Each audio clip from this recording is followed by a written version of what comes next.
Because they're never thinking that Yu Darvish is going to give you more than 4 or 5 innings. It's not like En Hollywood, hay estrellas que brillan bajo los focos y hombres que construyen imperios en la sombra.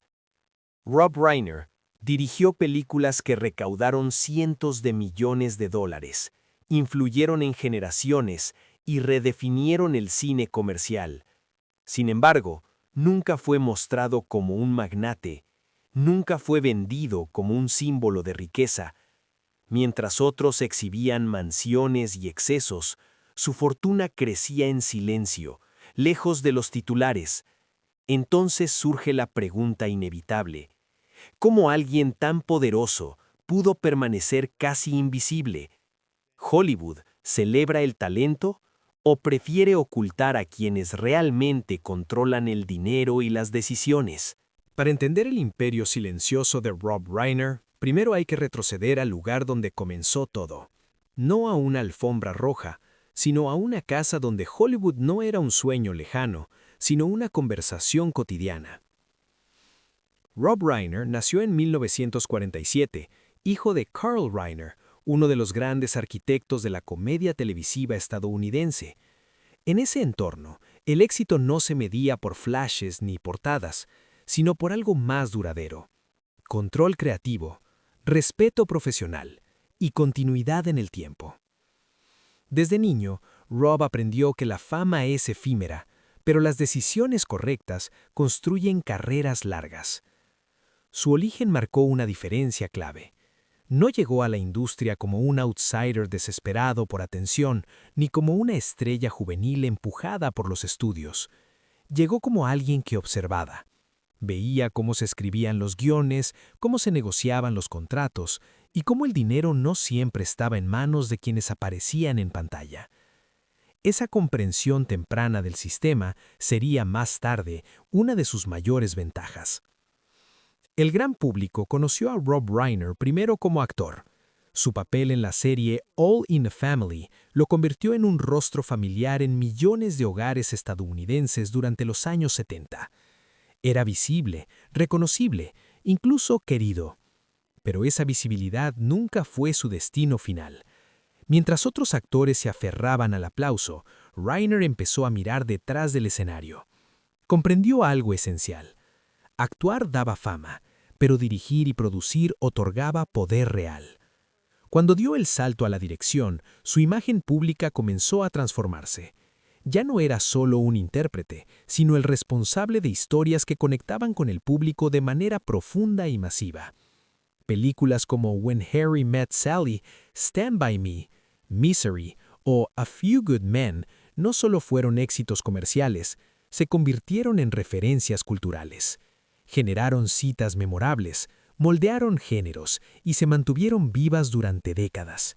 Sin embargo, incluso en la cima de ese éxito, Rob Reiner no fue presentado como una superestrella millonaria.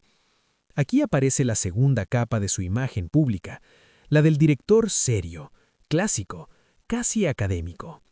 Un hombre asociado a la calidad, no al lujo. Mientras otros cineastas se convertían en marcas personales, él permanecía ligado a sus obras, no a su estilo de vida. Para el espectador promedio, Rob Reiner era sinónimo de buenas películas, no de riqueza extraordinaria. Esa percepción no fue casual, fue el resultado de una trayectoria construida lejos del espectáculo financiero. La tercera capa es quizás la más reveladora. ¿Por qué su vida merece ser analizada hoy? Rob Reiner representa una figura incómoda para el relato simplificado de Hollywood. La industria suele vender una narrativa clara. El éxito trae fama, la fama trae dinero, y el dinero se muestra como prueba de triunfo. Reiner rompe ese esquema.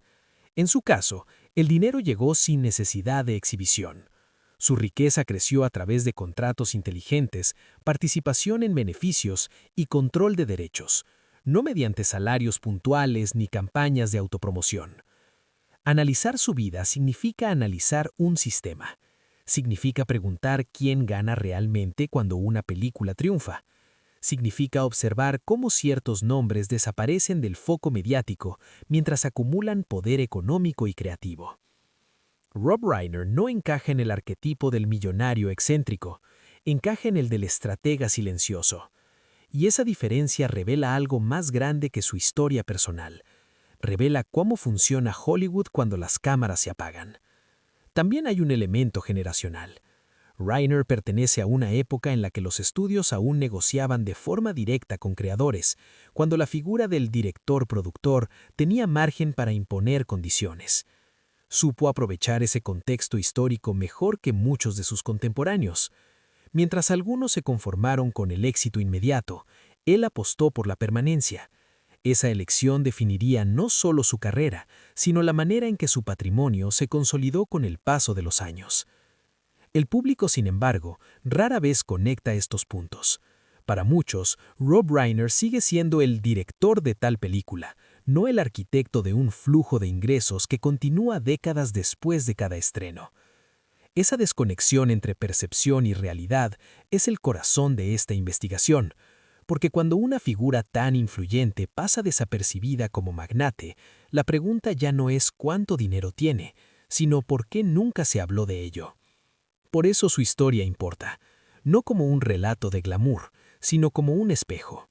Un espejo que muestra que el verdadero poder en Hollywood no siempre se exhibe, que existen fortunas que crecen en silencio, protegidas por la discreción y el control.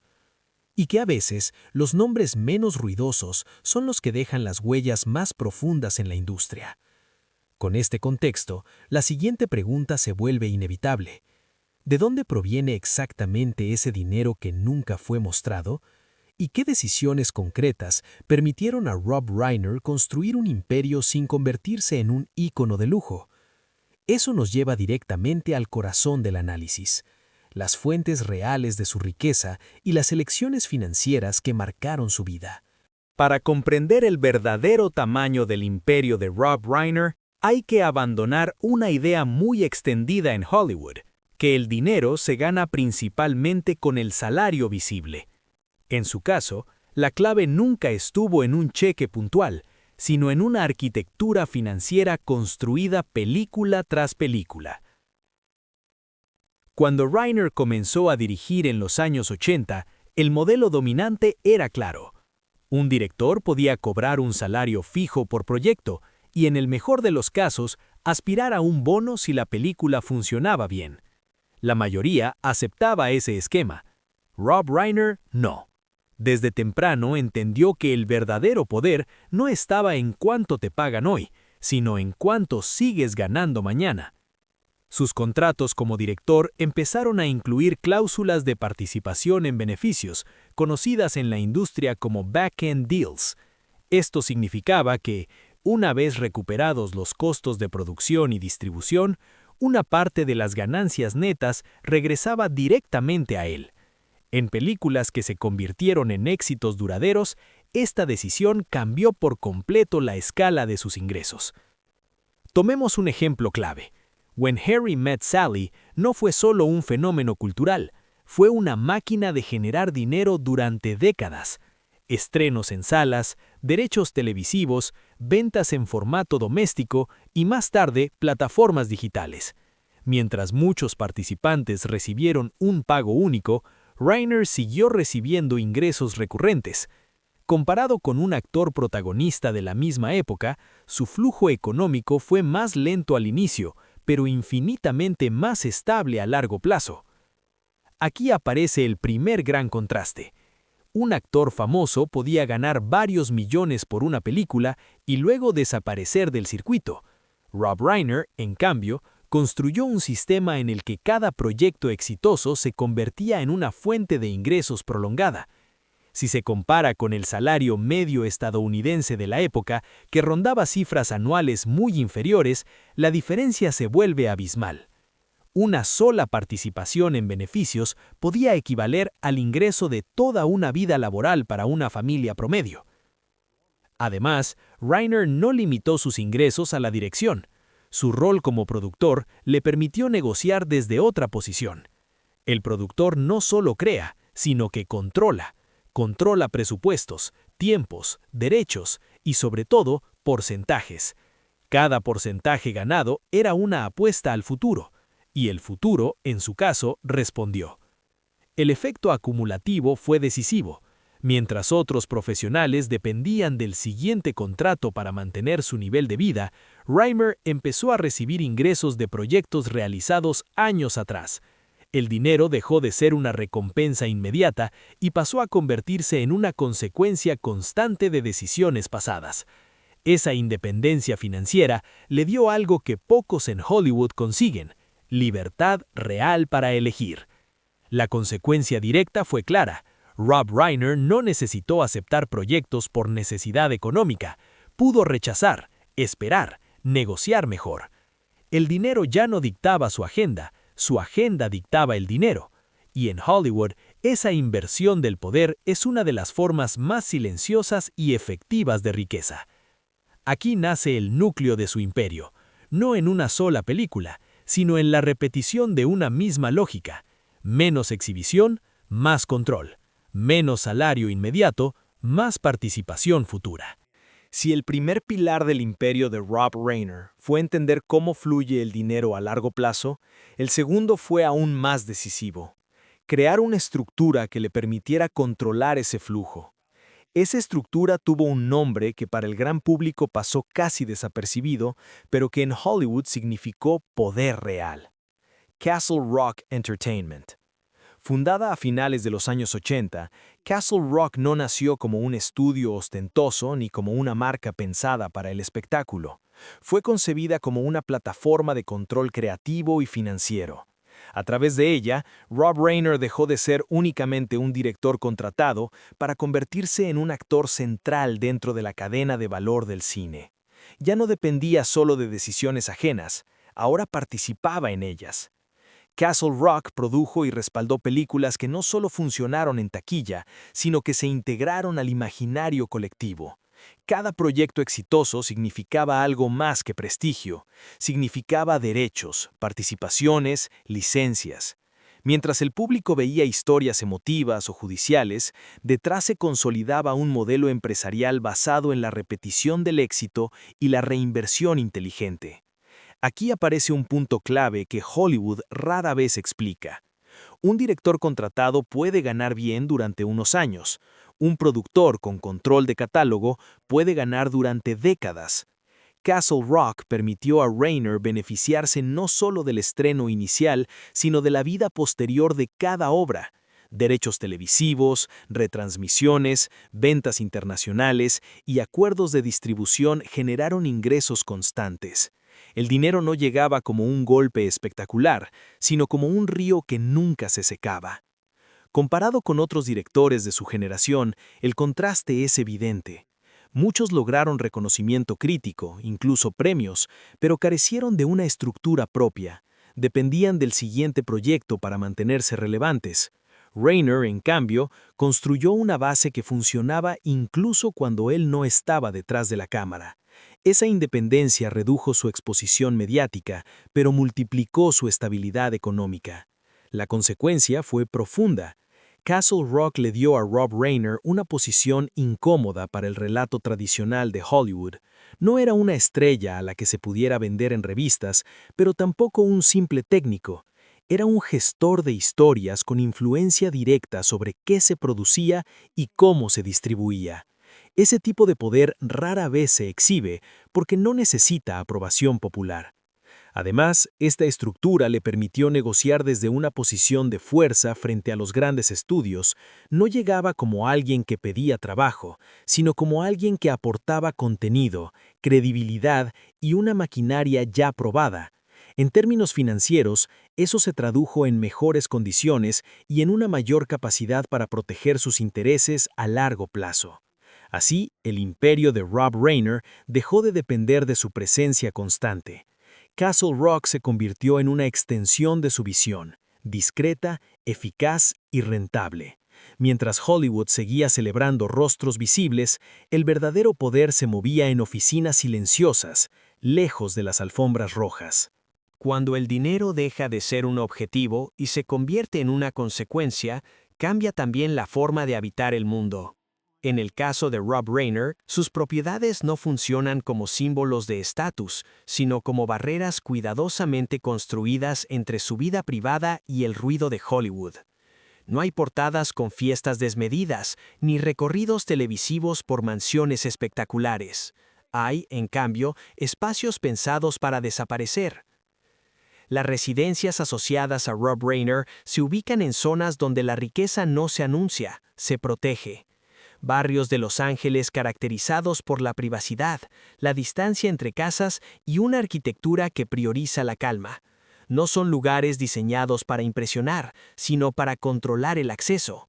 El dinero, aquí, no compra atención, compra silencio.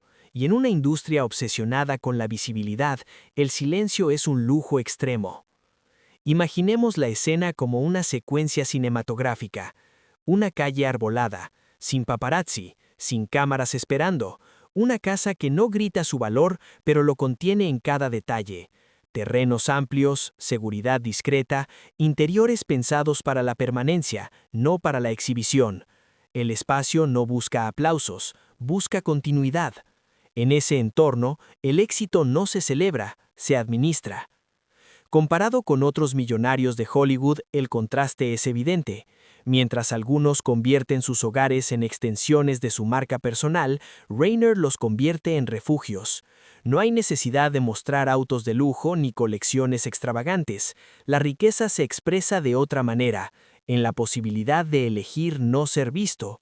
Y esa elección tiene un costo alto, pero también un beneficio profundo: estabilidad emocional y control narrativo sobre su propia vida. Desde una perspectiva social, este uso del dinero revela una prioridad clara. Para una familia promedio, una casa es seguridad. Para una celebridad, puede ser una vitrina. Para Rob Reiner, es una frontera. Una frontera que separa al creador del producto, al hombre del personaje público. Esa frontera no se compra con salarios inmediatos, se construye con ingresos constantes y decisiones financieras coherentes a lo largo del tiempo.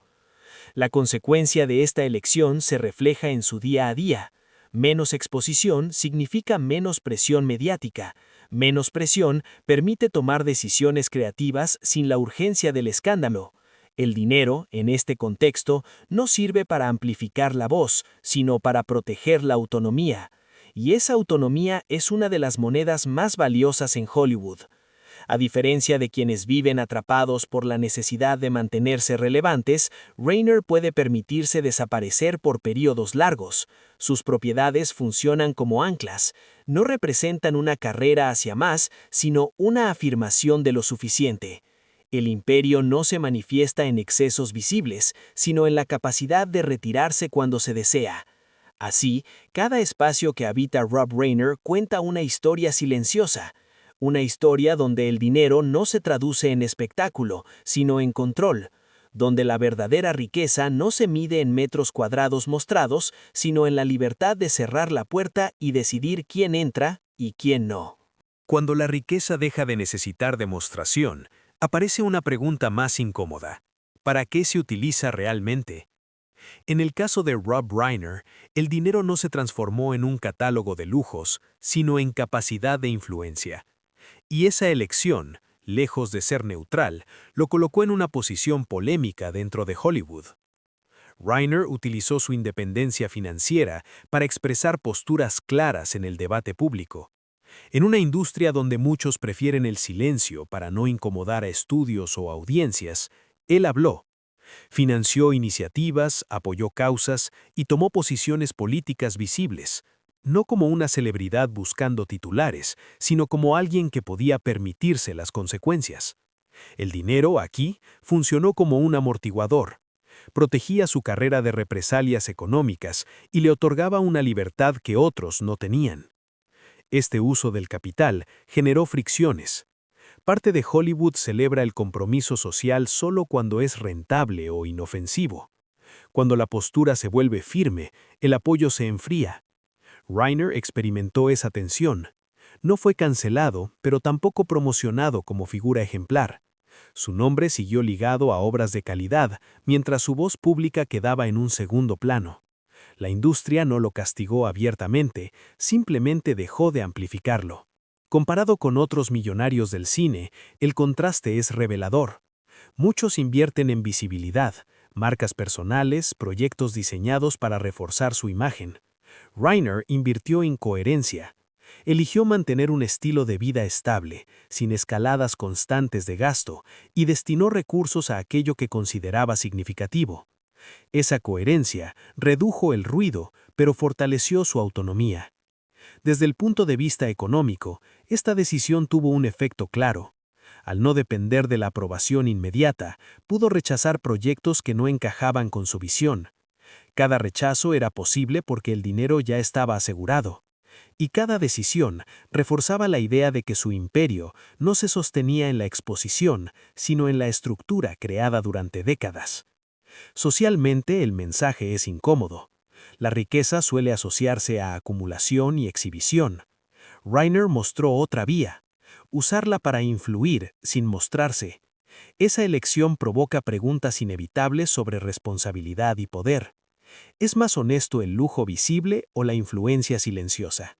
¿Qué resulta más peligroso, el exceso que todos ven o las decisiones que se toman sin cámaras? En términos personales, el resultado fue una vida relativamente estable en una industria inestable. Menos fiestas, menos titulares, menos necesidad de validación externa. El dinero no se convirtió en un fin, sino en un medio para sostener una postura. Esa postura, aunque controvertida, fue consistente. Y en Hollywood, la consistencia suele ser más rara que el talento. Así, el cuarto pilar del imperio de Rob Reiner no está hecho de ladrillos ni contratos, sino de elecciones. Elecciones que transformaron la riqueza en influencia y la influencia en una presencia discreta pero persistente. Una presencia que incomoda precisamente porque no busca ser aplaudida. Para medir realmente el alcance del imperio de Rob Reiner, no basta con observarlo de forma aislada. Es necesario colocarlo frente a sus contemporáneos, frente a las expectativas sociales y frente a la imagen que Hollywood suele vender del éxito.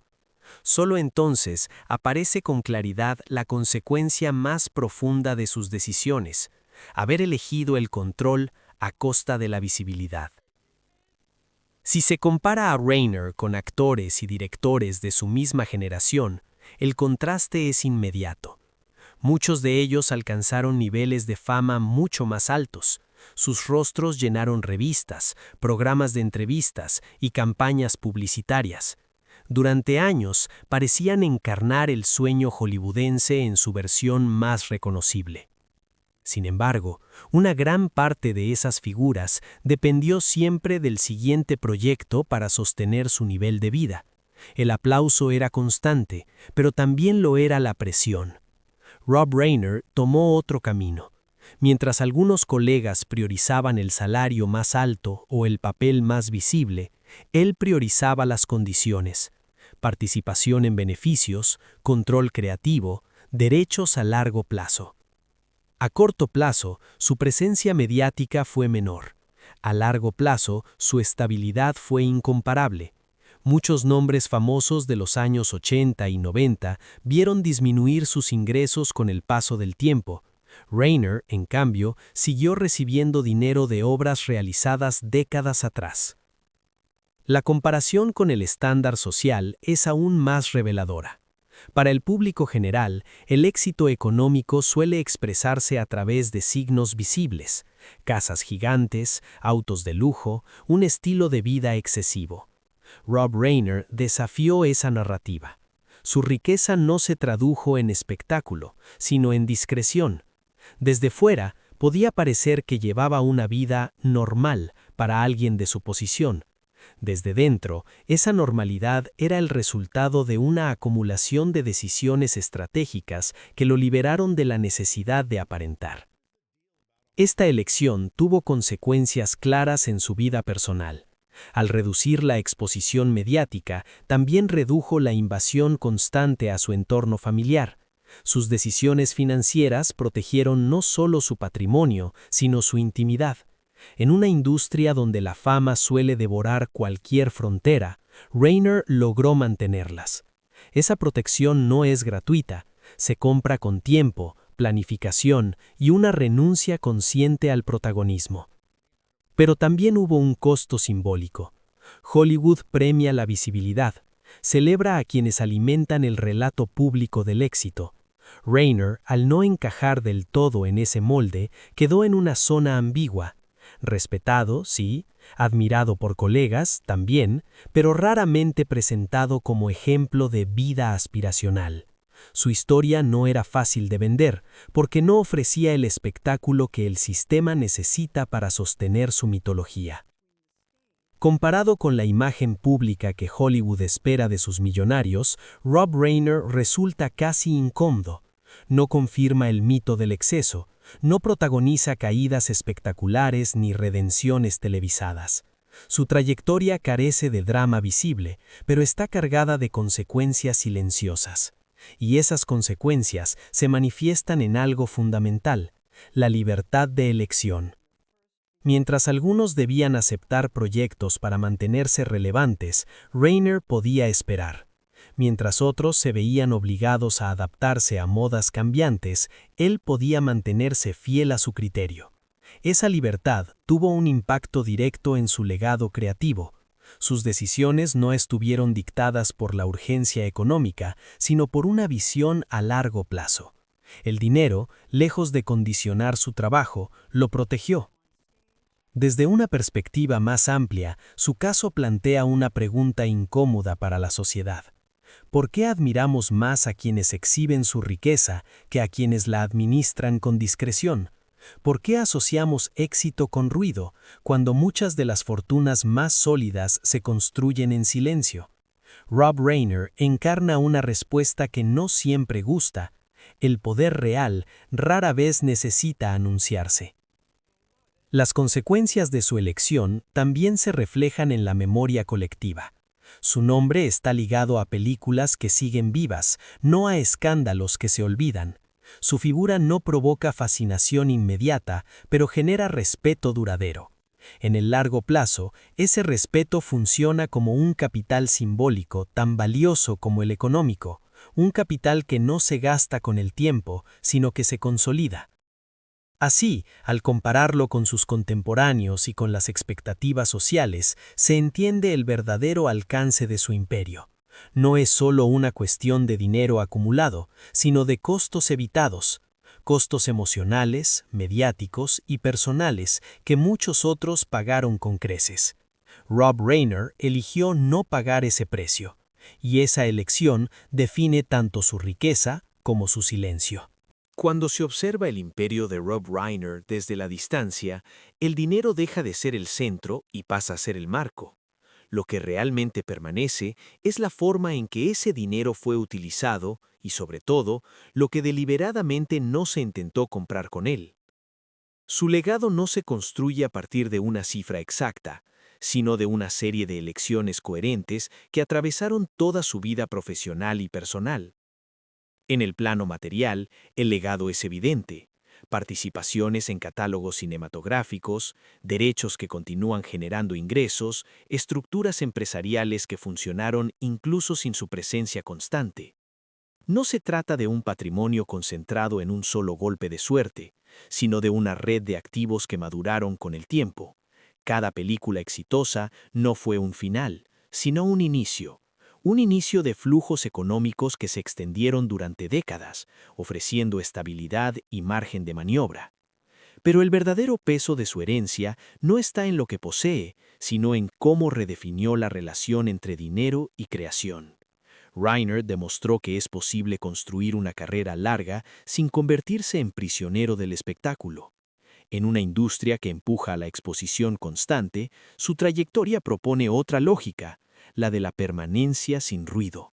Esa lógica tiene consecuencias profundas para quienes vienen después, porque ofrece un modelo alternativo al éxito inmediato. Desde el punto de vista simbólico, su imagen pública es parte de ese legado. No es recordado como un millonario excéntrico ni como un ídolo caído, sino como un creador consistente, alguien cuya obra supera a su figura. En un entorno donde la fama suele eclipsar el contenido, esta inversión de prioridades resulta casi subversiva. Reiner eligió que sus películas hablaran por él, incluso cuando el mercado pedía más presencia personal.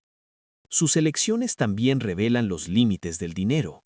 La riqueza le otorgó libertad, pero no omnipotencia.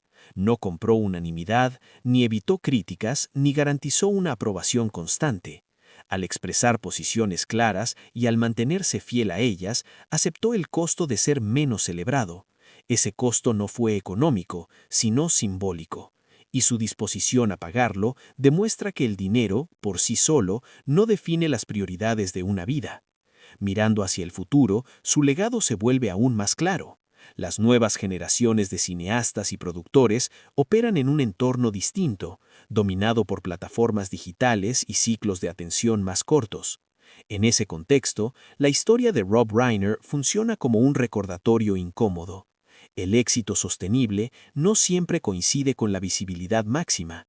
La influencia duradera suele construirse en espacios menos iluminados. También deja una lección social más amplia. En un mundo obsesionado con mostrar resultados inmediatos, su trayectoria invita a pensar en términos de largo plazo. En lugar de preguntar ¿cuánto gano ahora?, plantea ¿qué controlo mañana? Esa pregunta redefine la noción de triunfo. La desplaza del consumo hacia la autonomía, del aplauso hacia la elección consciente. Al final, el legado de Rob Reiner no se mide solo en películas o en activos financieros, se mide en la posibilidad que se concedió a sí mismo, la posibilidad de decidir cuándo aparecer y cuándo no, decidir qué proyectos aceptar y cuáles rechazar, decidir qué batallas dar y cuáles evitar. Esa capacidad de elección, sostenida por una estructura económica sólida, es quizás la herencia más valiosa que deja. Y es aquí donde su historia trasciende Hollywood, porque habla de algo universal, el punto en el que el dinero deja de ser una meta y se convierte en una herramienta que puede amplificar el ruido o proteger el silencio. Rob Reiner eligió lo segundo, y en esa elección reside la esencia de su imperio. Al final de este recorrido, Rob Reiner no aparece como el millonario que Hollywood suele exhibir, sino como algo mucho más incómodo, la prueba de que el verdadero poder rara vez necesita espectáculo. Mientras la industria ilumina a las estrellas y dramatiza las caídas, su historia se desarrolla en segundo plano, sin sobresaltos visibles, pero con consecuencias profundas y duraderas. Rob Reiner entendió antes que muchos que el dinero no siempre sirve para ampliar la voz, sino para elegir cuándo callar. No usó su fortuna para convertirse en un símbolo aspiracional, sino para construir una vida donde el control superara a la exposición.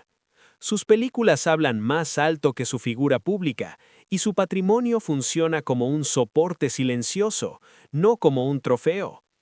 Hollywood nunca quiso mostrar este tipo de imperio porque rompe la narrativa dominante.